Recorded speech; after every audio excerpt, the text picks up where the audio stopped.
comedy from the middle of nowhere. I'm Scott Ecker, and the only late night host to my knowledge to host a show on public access. Today we're talking with one of my former teachers and directors, a good friend and a really great guy, one of the best conversationalists I can think of. I never know where he's going to go. He always has a lot to say.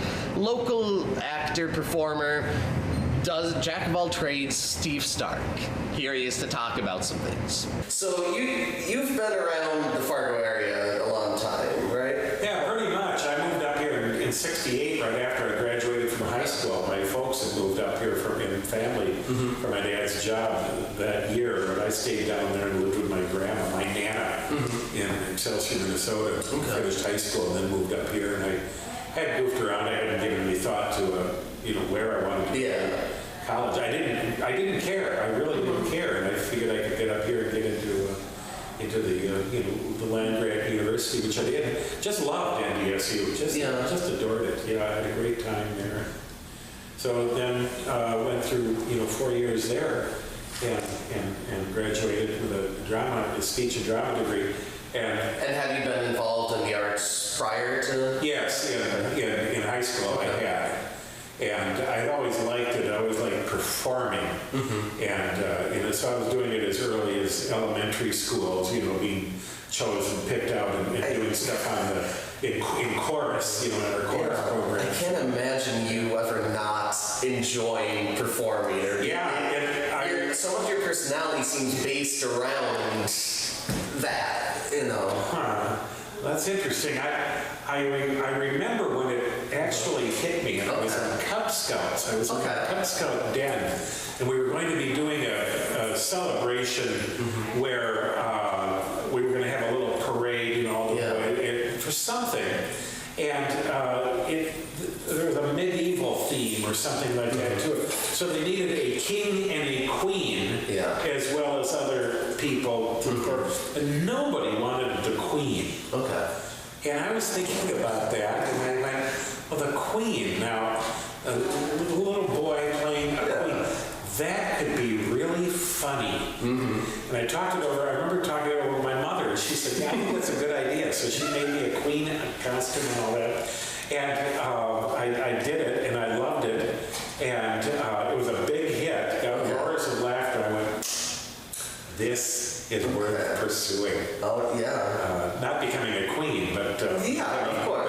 But the role playing there and doing something. Well, even the mindset. The mindset of it would be funny if you were thinking like a director. Not me. Yeah, and I didn't. I was still watching a lot of comedy in those days, so I don't know if I was ever influenced by who I was watching. Because I liked action heroes, but I also loved, song and dance guys. I adored Danny Kaye, and still think he's one of the greatest performers ever. But it was stepping out of that, creating a role that you weren't afraid to take a chance on, even a boy playing the role of a girl. But, for some reason, it's still funny. Yeah. And it's funnier than a woman playing the role of a man. Yeah. Or a girl playing the role of a girl. But a male playing the role of the cross-dressing has always been funny. That goes back long. And it goes way back to the men of Shakespeare's time playing all the women. And before that, when Greek theater started, the chorus was all men. The women were banned from performing there. But it's interesting how those female parts were written where they're a woman, but they're going to disguise themselves as a man. So they... Like the 12th Night. Which is a way around, so they can still play a boy, but... So that was the thing that really turned my crank, was getting the laughs with the cross-dressing. And I never did anything quite like that again, except and years later in a very politically incorrect role, playing a real flaming gay guy. in Brendan Behan's The Hostage down at FMCT when I was a student, drama student at NDSU, and I was doing plays there, but also getting involved in FMCT in those days. And that was it was a great, again, a real funny role, but I look back on it now and I'm just sort of embarrassed at the lisping and prancing that I was doing. It was all getting laughs, and now I find that offensive. But at the time it was just funny. Well, I mean, that's good that you're not going back to that. Right. It's realize what it is and you move past it and progress. That's what art does. Even when you make mistakes, you keep moving forward. Right. So that was it, and that led me into high school. But in high school, College led you into high school. High school led me into college. Oddly enough, I took that path first. I was going to go to high school before I went to university. But I wasn't necessarily a sports fan, but my dad had been a terrific athlete. And just outstanding athlete. Excelled in every sport he took. And every sport I tried, it was just awful. But then I did start wrestling in high school, junior high actually, ninth grade. We called it junior high back in those days, not middle school.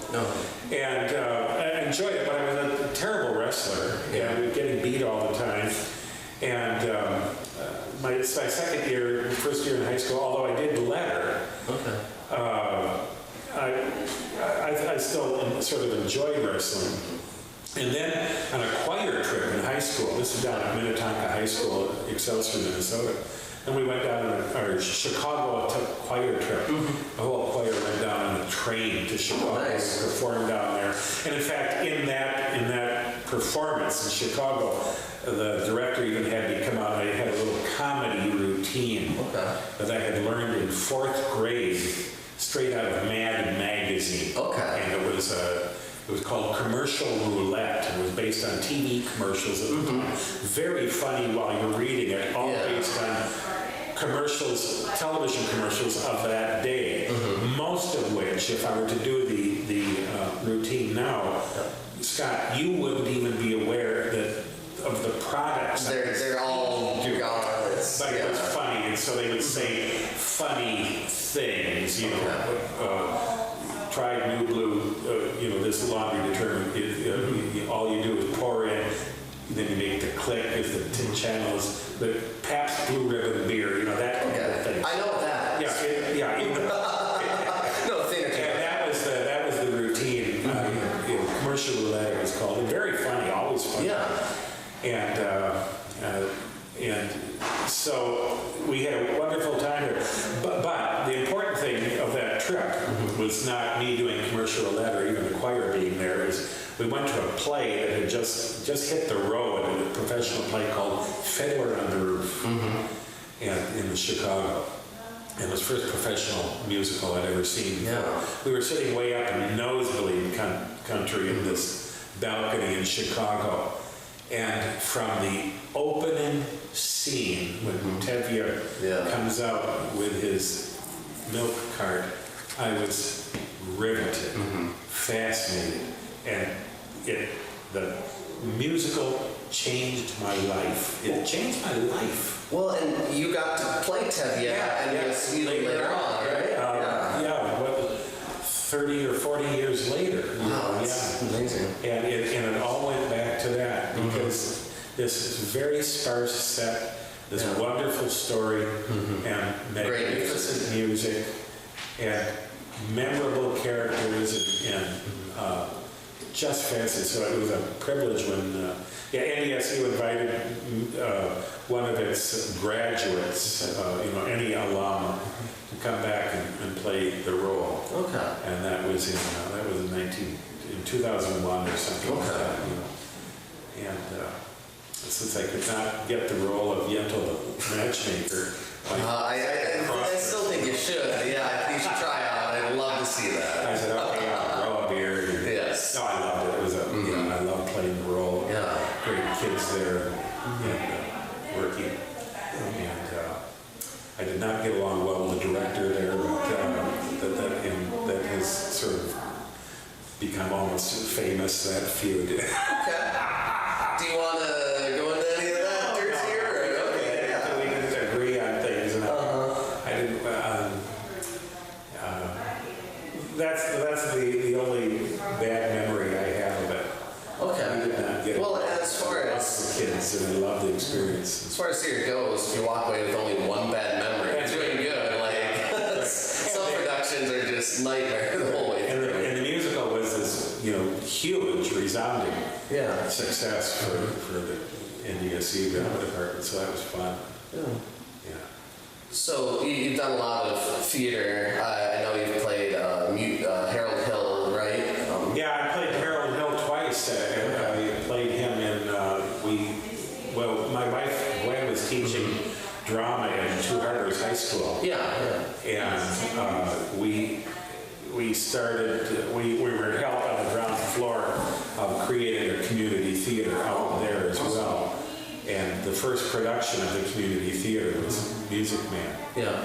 She didn't direct it, somebody from the community, and that launched that. And then when I moved to Fargo, we moved back to Fargo in 1980, and then Grace Holland, who was also the drama teacher over at Moorhead High School, she had an idea of creating a family theater, community theater event at Trollwood Park.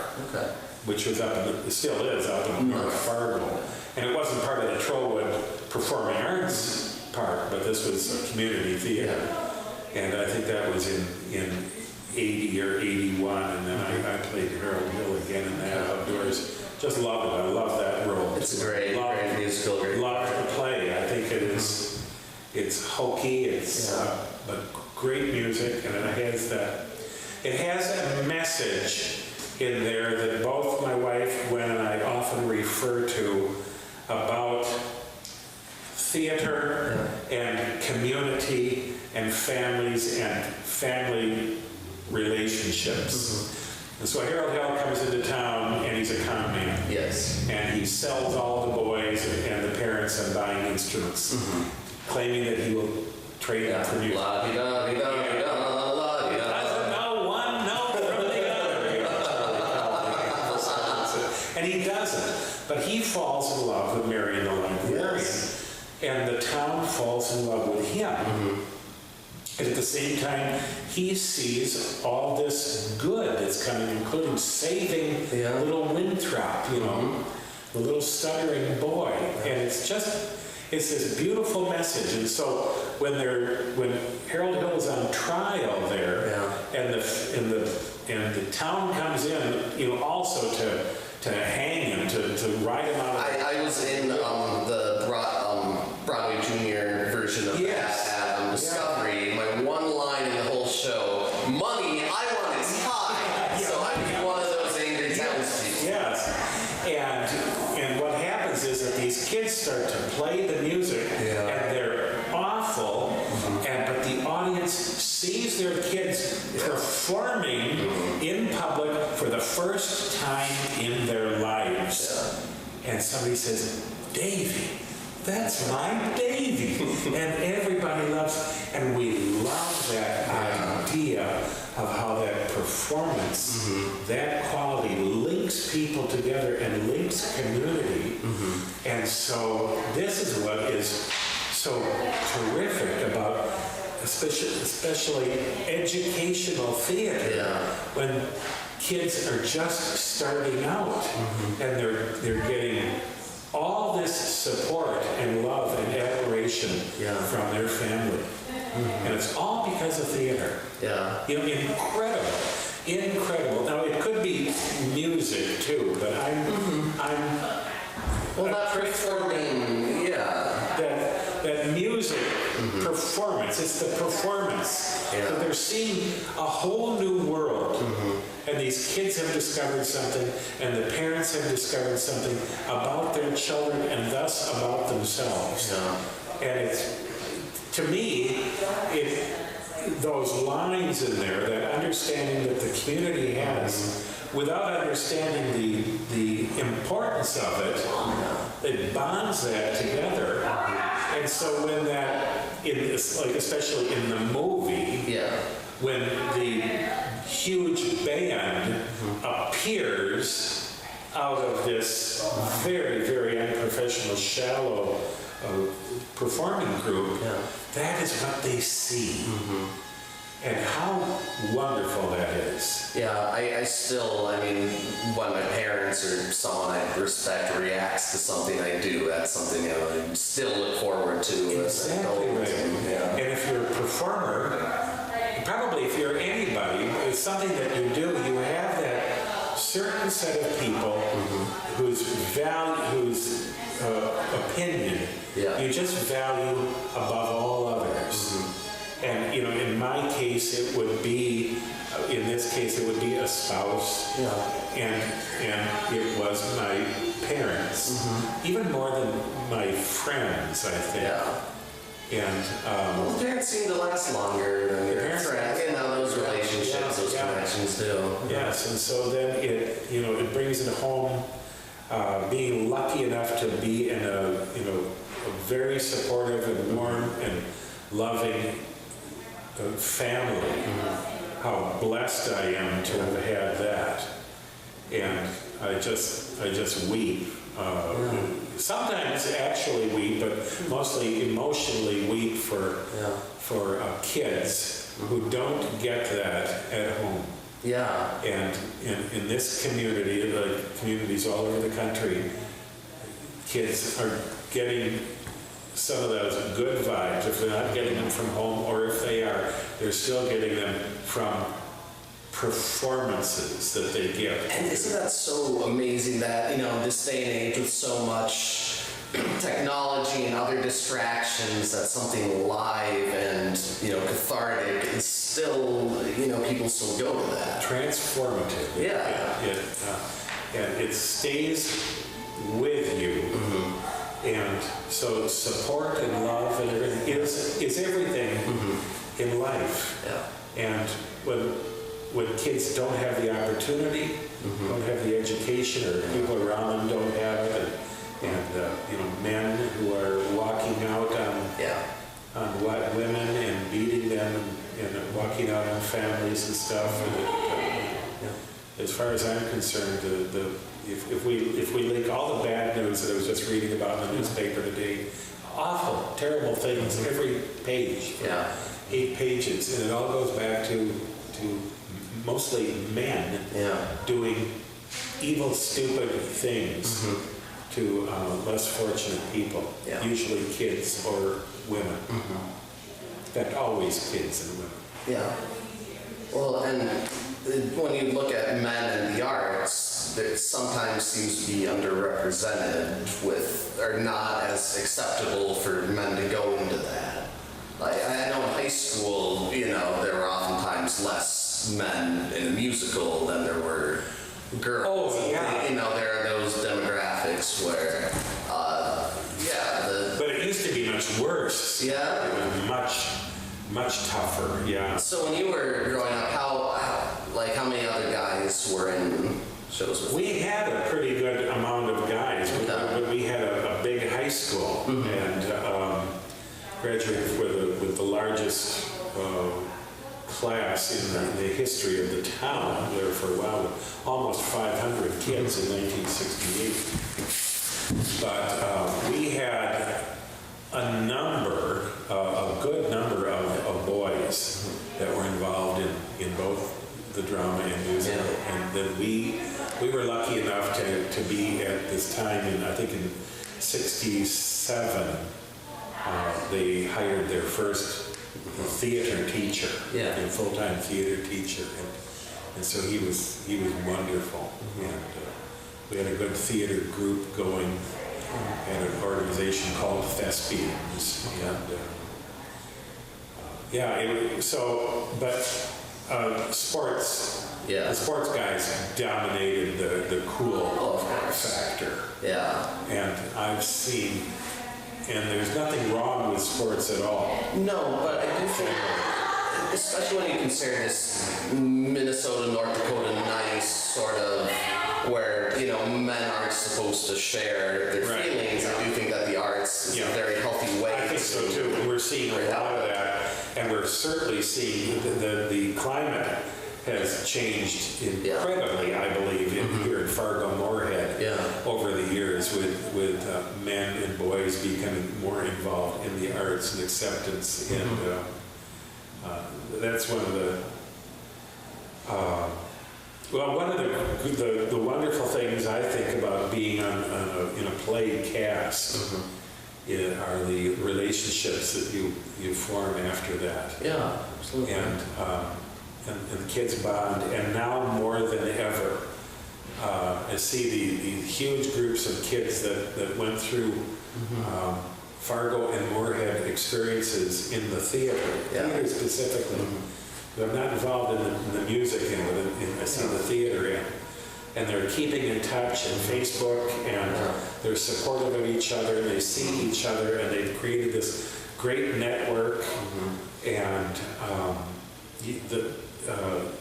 it is so affirming, you know. And and thank God the attitude toward men involved in the arts has changed, and there's more acceptance of men who are doing that, and you know, and quite frankly, a lot of gay participants, and people have come out of the closet, and while there, you know, lingering residue of resentment, it's much different and much better. I think we're going in the right direction. I think so. I mean, there's still a lot of progress to be made. There's always progress to be made. I agree with you, but from what I have seen happen in the past to what is happening now, I think we're on the right. I agree. I definitely agree with that. And life is tough when you are bullied for any reason. Yeah. And especially that. Well, and just the fact that discussion is coming about that we're, you know, recognizing what that action is and what it does. That's another progress thing that we're starting to make anyways. I think of, you know, when my wife was taught the drama here in Fargo South High for 30 years, and did so many wonderful things and created a department. But one that I'm just continually amazed at is that, you know, in that department at South High, she inaugurated improvisation in the entire region, which is now, you know, virtually across the country with graduates such as you. Yeah, well, I mean, that's how I'm able to do this show like this. Yeah, that were involved in the improv thing. And so many of these graduates, you know, went out and started them in other schools. I started a thing at SDSU with improv recently. Yes. It went up to Grand Forks. It went over to NSUM. It went, I think, to Concordia. It's out all over the country. People are in LA doing that. You've got the line benders here. Speaking of people who keep in touch after high school, Fargo South grads are funneling this organization. And then that organization, in turn, there's members who have gone back to Fargo South to help teach improv and theater there. Yes. And then so many of these kids that were involved in their middle schools or high schools around here, many of them got involved in the Trollwood program under John Marks. You know, that was all brought together, and they remain friends, and they're going on. And the Trollwood has this great reputation, but all these kids were you know, coming from their own high schools. Trollwood has the advantage by having all the time in the world to create a musical on the largest sets ever constructed in the Midwest. And they can just take the cream of the crop from those schools. And you know, and there's much more freedom for these for these students to be in a summer play than they experience, while they're going to school and studying and then involved in a whole bunch of other things. So it all works great, and then they create this network from there. It's great that there's different types of opportunities for kids. That's not just the one musical a year or something. That it's Trollwood is a different beast than the high schools, and each of the high schools have their differences. And that's really great. Right. I did a story for the Arts Pulse magazine a couple of years ago. Fargo's a stage, right? Yeah. And this was about 5 years in the past, and where we're speaking right now, and there were a little over 1,000 kids involved in summer drama. And today, 5 years later, there are probably more because new ventures are springing up all the time. Imagine that. This is incredible. This is a theater town. Doug Hamilton was on the show, and he talked about how it used to be Straw Hat in the summer and Little House theater, sort of, or Little Country. Yeah, Little Country theater, somewhat, he said. And now, so many opportunities and things to do. That's right. So, it's just incredible, and this is a great part of your life to get involved in that. So you've been talking a lot about kids, you're very clearly an educator. One of the things I find interesting, I'm trying to figure out how to explain and bring up all the different things you do, because I find them all so interesting and they're so varied. You do so many different types of things, but I'm trying to figure out how to segue here, because there's so many pieces to what you do. But you have this character called Mr. History, right? Right. Okay, I was working with a class of second graders, and you performed for them. Yes. And then a few months later, my grandma, who was living at a retirement home, talking about how Steve Stark came, and he spoke to us, and he was so interesting and good with drawing, and it made me realize you're reaching the youngest members of the community and the oldest. Two demographics that I don't think most people focus in on, or oftentimes think of as worthwhile, but you really go, They are my two favorite demographics. So what do you get out of those two? I get this wonderful satisfaction of telling these marvelous history stories while I'm drawing them in charcoal on long rolls, on 20 to 30 foot rolls. And you're combining art and history and performing all in one thing. In costume and all that, and just love it. And just this last week, the beginning of the week, I spoke to a group of seniors, telling them the history of the Red River Valley. And 2 days ago, I was over at a kids' summer program drawing the history of theater, beginning of Greek theater. But mostly the kids that see me, because I go to Fargo and West Fargo and Moorhead schools, and so everybody in the public schools sees me, and I do a couple of the parochial schools too, but a lot of groups and businesses. But I love seniors because at that time they all have their most heightened appreciation of history. And just like history is just one of those subjects that I think we sort of gloss over in our youth for a lot of good reasons. Many times it seems to me that we're going to school at the wrong time of our life.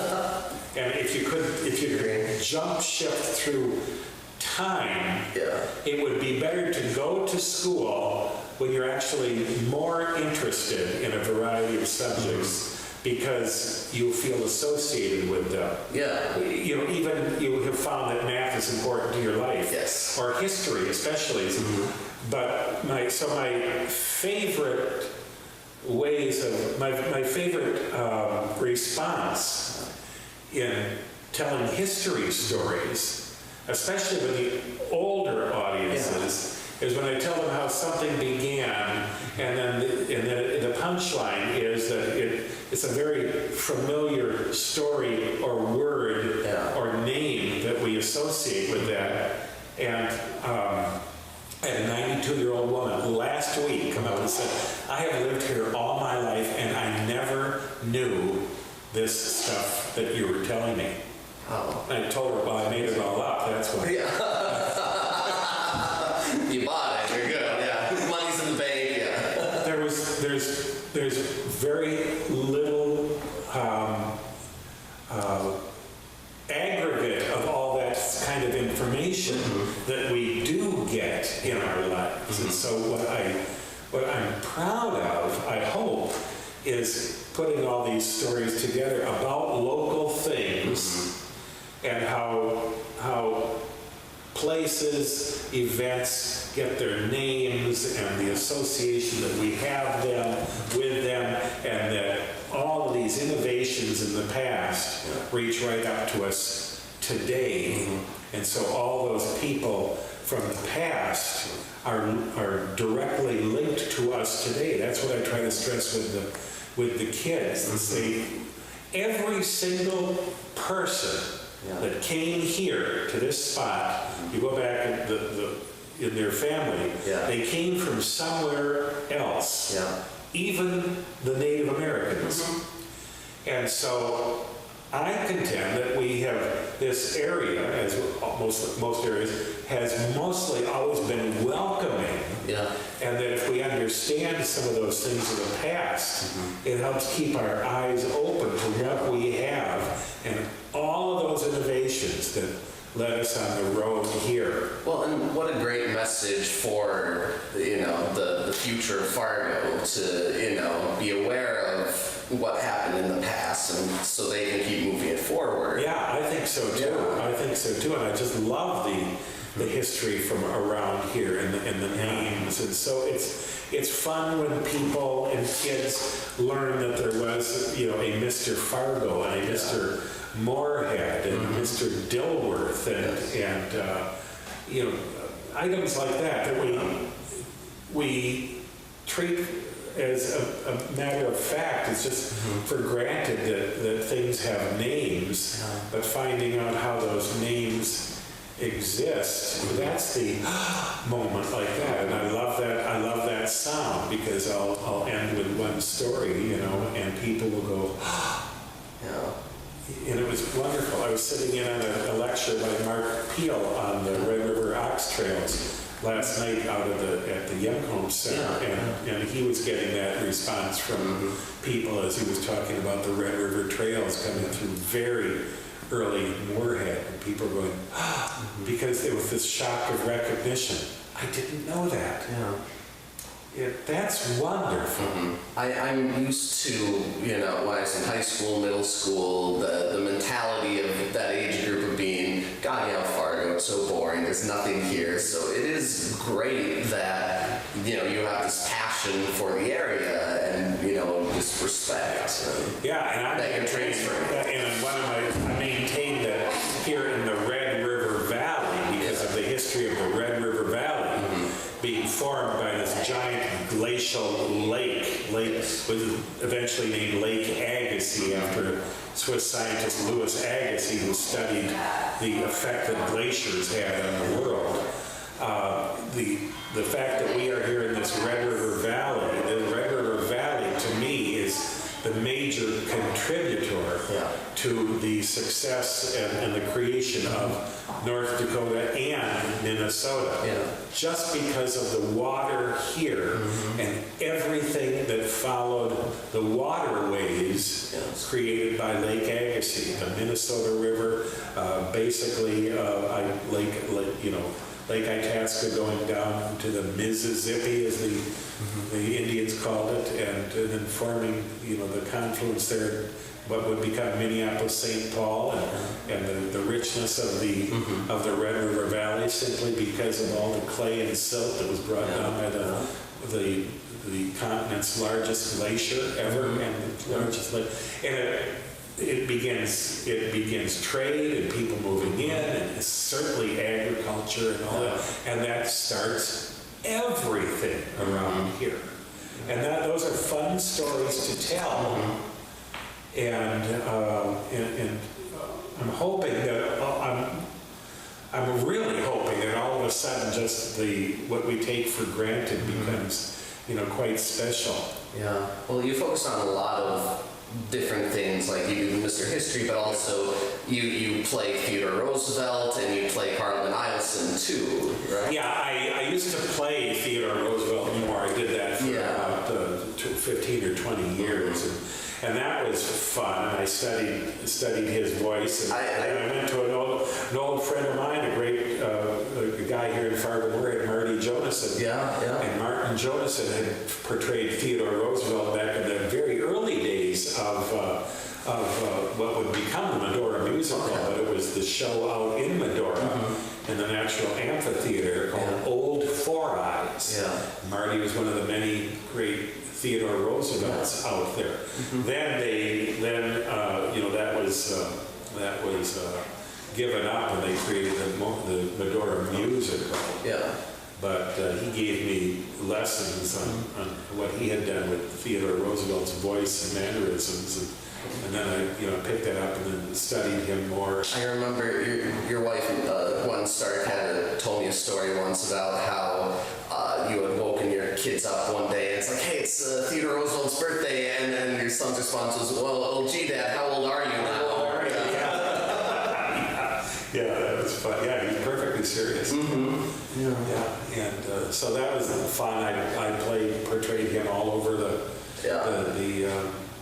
state here, and I was a North Dakota Humanities Council traveling scholar doing him.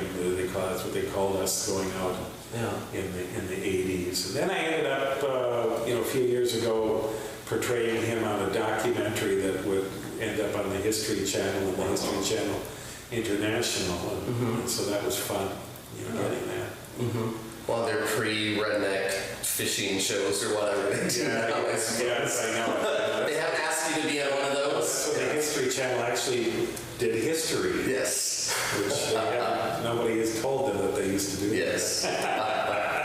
And then Carl Ben Eielson. Yeah, that's another great story. I didn't know Carl Ben Eielson from Adam. I didn't even know how to pronounce the name. And I found out that this North Dakota kid growing up in